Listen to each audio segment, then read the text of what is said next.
Hi YouTube. Okay, ladies and gents, so this is finally my birth story. My son is now 6 months old. His name is Liam Adris. And yeah, I did a previous video about 5 things I should have known during pregnancy, and I kind of went through my background there, but I'll go through it again for my new viewers. I had Liam on Christmas Day 2013. Um, Pregnancy was not so much fun. It was kind of, all up and down because he was a surprise and I was in shock for a very long time and kind of in denial. But yeah, here's a few pics of pregnancy and then we'll get into my birth story.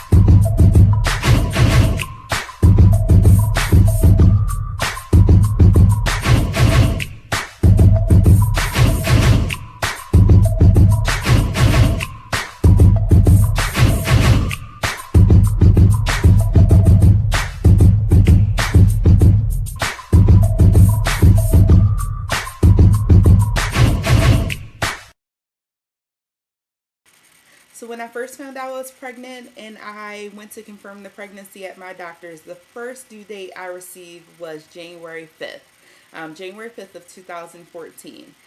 Throughout that time, you ladies who have had kids, you already know that, basically the due date is pretty much an estimate. So throughout between the first time that I got a due date, January 5th, when I first went to confirm my pregnancy and got my first ultrasound, and between the last time that I had an ultrasound, I've had a due date of January 5th, January 3rd of 2013, and January 1st, New Year's Day 2013. So I didn't know when my baby was going to come in between those 5 days. But I was thinking that he was probably going to come in 2013 and not wait for January of 2014. So, Christmas Eve was actually my birthday. I turned 27 on Christmas Eve 2013. On my birthday, I was 9 months pregnant. I was tired. I didn't want to get up. I didn't want to walk around. I didn't want to go to dinner. Didn't want to go shopping. Nothing. So I made it a point to tell my boyfriend to just cook dinner on my birthday, and all I wanted to do was lay in bed and relax. So I didn't want to get up. I didn't want to go out to eat. I didn't want to do anything. I just wanted to lay in bed, watch movies, me, Netflix, and him, and just relax because I knew it would be the last time I would be relaxing in a while. And I had to go to work on the 26th. So I made a point just to relax for my birthday. Throughout the past, I don't know, the last few months prior to giving birth, not the last few months, the last few weeks, about 34 weeks on, I started to drink 1 cup of raspberry tea. Raspberry tea is known to soften your cervix and to make it easier to deliver. So they tell you to start drinking it prior to birth, 1 cup a day, and usually starting at 34 to 35 weeks. So around 34 and 35 weeks, I started drinking 1 cup of raspberry tea a day. During my birthday, because I was in the house just sitting down, relaxing, watching movies, I drank 3 cups of raspberry tea. I think it might have been 2 or 3. So I definitely overdid it. I literally just laid down, ate chocolate. My boyfriend made dinner. I had bought some kind of like chocolate turtles or something. I was eating that. I was laying down. I was really just relaxing, drinking tea, drinking water, and just kind of hanging out and enjoying some alone time because I was just mentally exhausted because I had been working prior. I was physically exhausted just going to work every day and having a baby inside me that's moving around, and it was really, really tiring. So my body was just worn down and I needed just a mental break. So yeah, that's what I did. I sat in the house, I ate and I drank on my birthday, and I just relaxed. So let's fast forward a little bit. A few hours after those 2 or 3 cups of raspberry tea, 3 a.m. in the morning, I have to get up. So I'm getting up. I don't know what's going on. It kind of feels like, I don't know. I want to say like gas maybe, but at the same time, it's kind of like a gas bubble that you can't get out, so it's like hurting. But it's in my stomach, but it's only in the bottom of my stomach, so it's underneath my stomach, and I really didn't know what it was. So I get up, go to the bathroom, I sit on the toilet, nothing happens. So I'm like, okay, maybe this is not labor. Maybe this is Braxton Hicks. I hadn't really had Braxton Hicks contractions. Not that I know of anyway. You don't really know what it feels like until you go through it. I don't think I had them during pregnancy. I had some cramping, but it wasn't really Braxton Hicks contractions because they didn't last for any period of time. It was just like a cramp here and there, and then it was over. So I lay back in bed. 3:05. Hop back up, go back to the bathroom. Nothing happens. Lay back in bed. 3:15. Hop up. Nothing happens. Lay back in bed. At this time, about 3:30, I was so uncomfortable that I literally was like, I think I'm either having Braxton Hicks or maybe I'm really in labor. So I hop in the shower because the back started to kind of go underneath the bottom of my stomach and then around to the sides of my stomach, and it was really uncomfortable. It was uncomfortable to the point where I could not sleep anymore. So I got up, I got in the shower, and I'm just kind of sitting there going back and forth. I had the shower running on my back, warm water, and I'm just kind of, holding onto the wall and just rocking back and forth. At that time, my boyfriend comes in. All this time, he was asleep. I'm getting in and out of bed. He was knocked out. He's asleep, and I'm just like kind of just going from side to side, back and forth, and holding onto the wall. He's like, "Are you supposed to be in the shower?" And I'm like, "I think I'm in labor." And he's like, "Really?" Like, he did not believe me at all. He's like, "Really? You really think so? I don't think you're supposed to be in the shower. Are you supposed to be in the shower?" And he's asking me a million questions while I'm in pain. So I'm just telling him to get out of the bathroom. My stomach is hurting. Get out. So he leaves and he sits on the bed, and I'm like, start getting things together. Like, if you can get the hospital bed completed, because at this time my hospital bed was done, but I wanted to bring my computer. I wanted to bring all of our chargers for our phones. I wanted to bring camera. I wanted to bring headphones so that I would have something to listen to.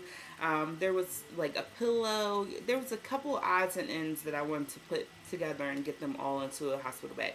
So he was getting that done, and in the meantime, I'm in the shower, and in between these contractions, I'm shaving my legs. I'm like grooming because I didn't want to go to the hospital being a hairy mess. So I get out of the shower, I come into the bedroom, and I'm like, I'm in labor, we need to go.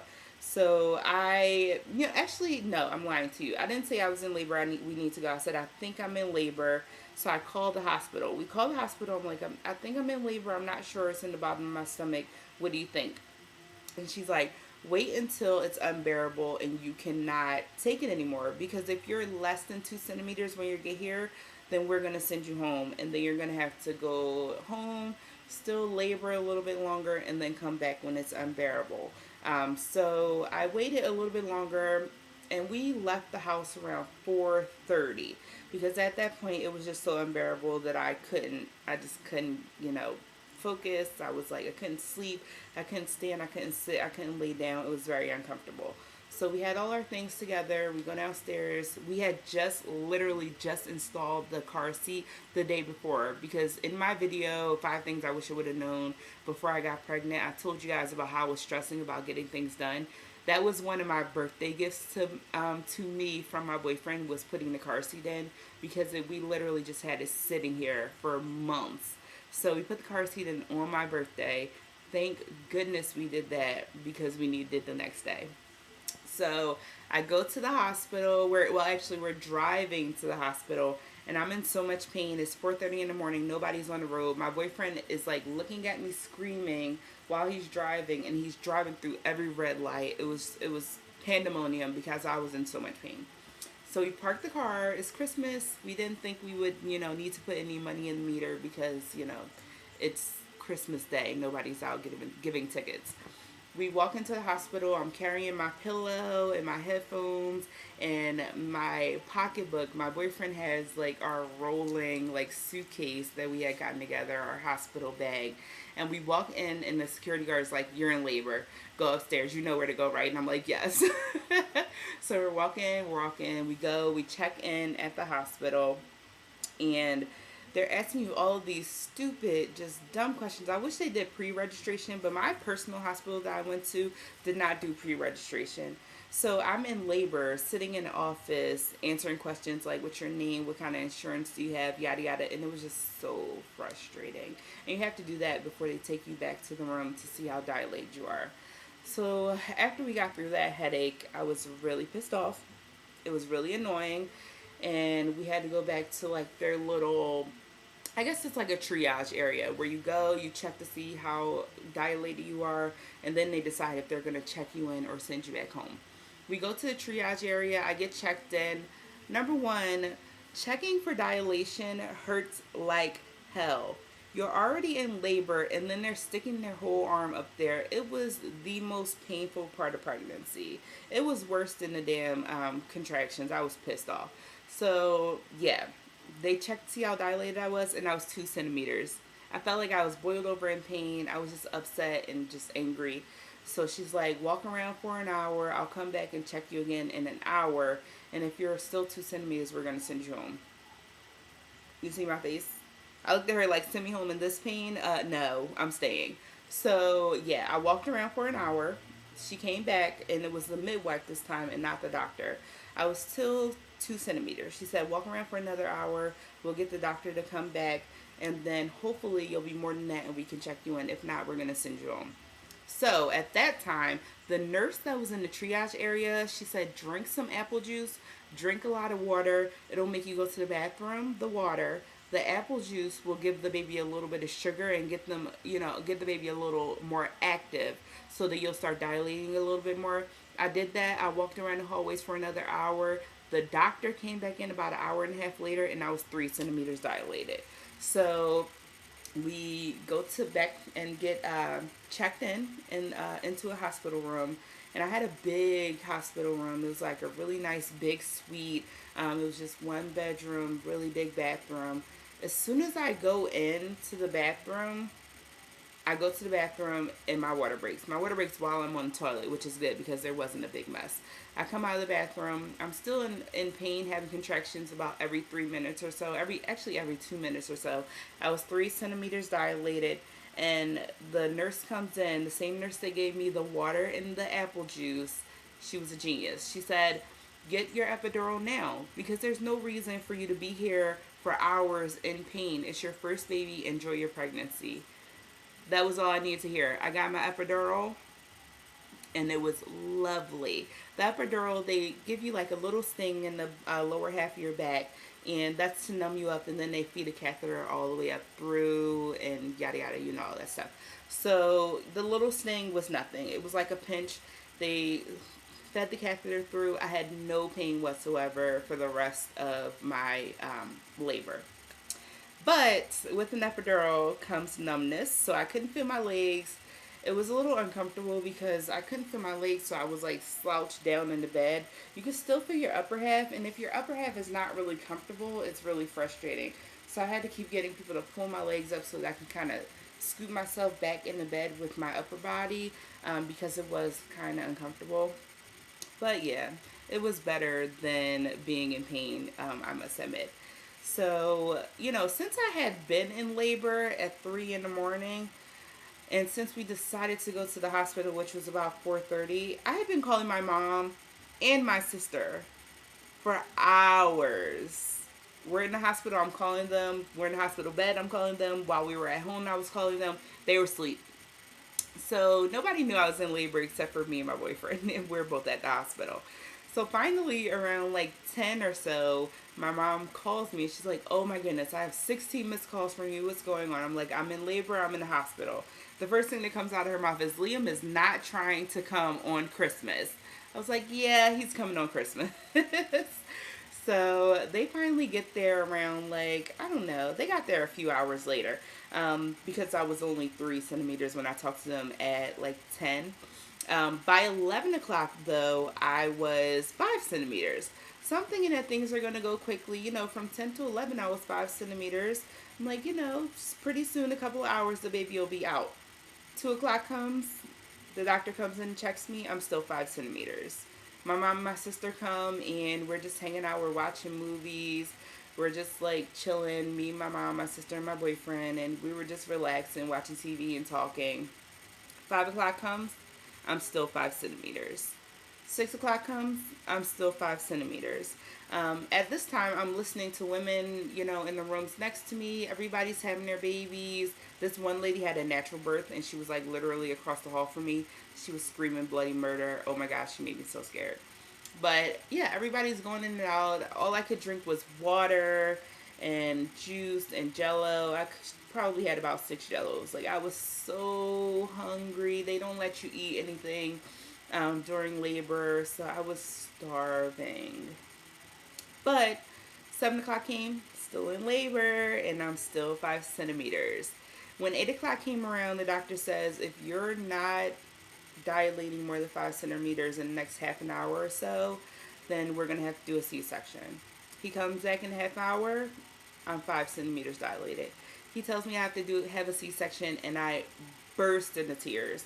That was the last thing on my mind. I never wanted to have a C-section. I just didn't want to have the recovery period. I didn't want to have people helping me. I just wanted to do it all by myself. I didn't want to have that recovery time. I didn't want to have to get cut open. I wanted to have chest to chest, body to body, skin to skin when my baby was born. I wanted my boyfriend to be able to cut the cord when the baby was born. And with a C-section, you can't do all of that. So it was really sad, and I felt, I want to say that I felt defeated. I felt like I didn't do the right thing, or maybe there's something that I could have did better, and I would have had a natural vaginal birth. But it was just like, I just felt so upset about it. And then, I talked to my mom. My boyfriend's like, why are you upset? Like, he didn't really understand my frustration. And I was, trying to explain it to him, but at the same time, I couldn't really talk to him very much because he was scared too, because now I was having the surgery. Now he was worried that something was wrong with the baby, and he was really, really scared. He was like pacing around the hospital room. He was freaking me out more because I was worried about him. Like, is he going to be okay? I know he's kind of scared and nervous. So yeah, like, I was talking to my mom, and she had a C-section with my sister who's younger than me. And she said, the one good thing about a C-section is you won't be in labor anymore. The baby will be out in 15 minutes once you're on the table. So calm down, you'll be fine. So an hour rolls by. I'm still on the table. I'm still like literally in the bed just waiting. So now it's an hour later, and I'm anxious. I'm like, well, damn, where's the doctor at? Can I get my C-section? So the doctor comes back, and he's like, we have somebody coming off the table right now, and then we'll reel you in. 15 minutes later, I was in the operating room, and they gave me a morphine drip or whatever. I don't know. It's a morphine block. So I was completely numb all over my body. And they cut me, and I couldn't really feel anything except a little bit tugging and pulling here. I'm claustrophobic, so they had a screen like right in front of my face, like a blue draping. And that was the hardest part for me because it was right in front of my face, and it just made me feel really claustrophobic. My boyfriend's next to me. He was making me laugh and cracking jokes and things like that. And then Liam comes out, and he's like this little tiny string bean, screaming and hollering. But he's this big. The lady's like, oh, here's the baby. I'm like, he's so little. Oh my God, he's tiny. She was like, no, he's perfect. And then they cut the cord. They cleaned him up. They brought him back, and they're like, oh yeah. The same lady goes, oh yeah, he is really tiny. So they hand him over to my boyfriend, and we're talking to him and looking at him, and he's so cute, and he's taking pictures, and yeah, he was adorable. He was looking at my boyfriend the whole time with his eyes wide open, just looking around the room. He was so alert. And then we get wheeled, or then my boyfriend left with Liam. I get, fixed up and everything. And then we head into the recovery room.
So in the recovery room, my sister, my mom, and my boyfriend's sister, they're all at the hospital looking at the baby. He's in the nursery because his sugar was a little low. So we're just kind of waiting for me to be able to move my legs so that we can go into a hospital room. About an hour after that, I'm able to move my legs. My mom and everyone leaves, and they were going to come back the next day. I'm able to move my legs, and we are waiting for a hospital room to be available, like a room for us to be in for the next few days, because we had to stay for 3 nights, I believe. So I overhear the nurse on the phone like, yeah, is side A ready? Because at the hospital that I went to, they have just one or two individual rooms where you're by yourself. And then they have the rest of them, recovery rooms for maternity, are all joint rooms. I didn't want that. When I was pregnant earlier on, I asked my doctor way early, can I please have a room that's a single room? And he said, if it's available, you can have it. Because the last thing I want is for me to be in a room with other moms, other newborns, and then you're going to be up all day. Also, my boyfriend could not spend the night because there wouldn't be enough room. And then when the baby's crying, they're going to wake each other up. I just didn't want it to be like that. I wanted it to be personal. I wanted it to be my family. And I wanted to have my stuff and people to be able to come in and out, and my boyfriend to be able to stay with me. Because the last thing I wanted to be was a new mom with a newborn. I just got cut open to have a C-section and birth my child. And then I can't have any help because my boyfriend's not going to be able to be there with me. So that was really, really important to me. So when she said side A, immediately I asked her if I could have a single room, and there was one available. We got lucky and we were able to get it. So we go to the single room. They're giving you all this information about breastfeeding and taking care of the baby and things to do when you get home and this and that and schedules and blah, blah, blah, blah, blah. And my baby's nowhere to be found. So I'm looking around like, where is my baby? The nurse is like, oh, he's in the nursery. His sugar was a little low. We'll bring him in a little bit. This was 3 a.m. when we got into the actual delivery room. Liam was born at 10:25 on 12/25 Christmas Day. 12:26, we are in a room, in an individual hospital room, by ourselves, talking to a nurse with my baby in the nursery. So I wanted my baby. So she finally brought my baby in about 5 a.m. And then we were able to get some sleep. Not really, like our sleep. My boyfriend was on a cot next to me. He was able to get sleep, but I had to feed the baby and give him, some breast milk to get his sugar up because they were coming in to check it every few hours. So the breast milk did help to get his sugar up. And that, was nice because then he wouldn't have to go to the nursery. He wouldn't have to stay after we had left, because that's what the nurse told me. She was like, if his sugar isn't where it's supposed to be, then you might have to go home without your baby. So I made it a point to breastfeed him as much as possible, and the sugar went up the next day, and we were great. So yeah, that was lovely. The rest of our stay was not, because as you know, you go into a hospital and they poke and prod you every couple of hours, especially with a newborn baby. They're poking you, they're poking the baby. You have hearing tests, you have everything you can imagine. You have pictures, you have doctors coming in every day to see how you're doing, asking you the same questions over and over again. 3 days of that and I was done. Done, done, done. So we came home, it was the best day of my life. Came home and I recovered like that when we got home. I felt fantastic, and my baby was here. He was in his crib. He was quiet. He was cute. He was lovely, and that's all I could ask for. So that was my birth story. It was intense.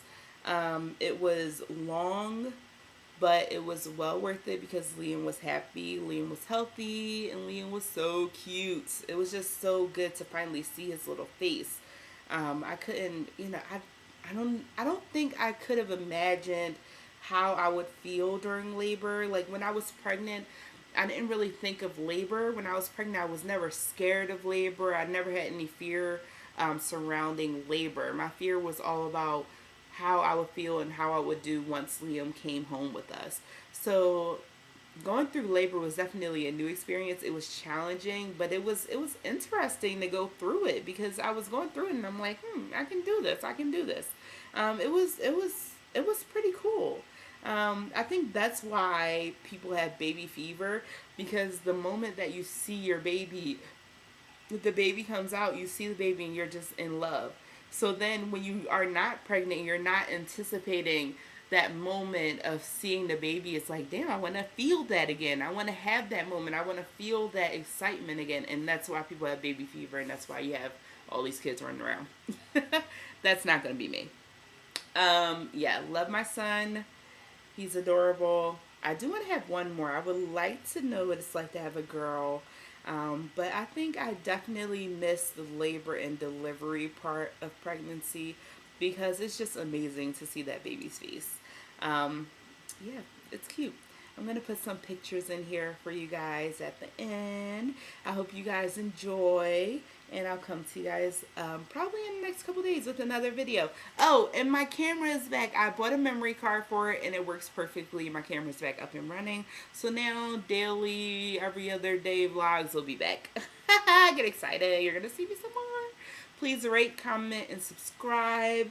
Follow me on Twitter at CollegeClass101. Follow me on Instagram at The Shrinking Beauty. And I'll see you guys later. Bye.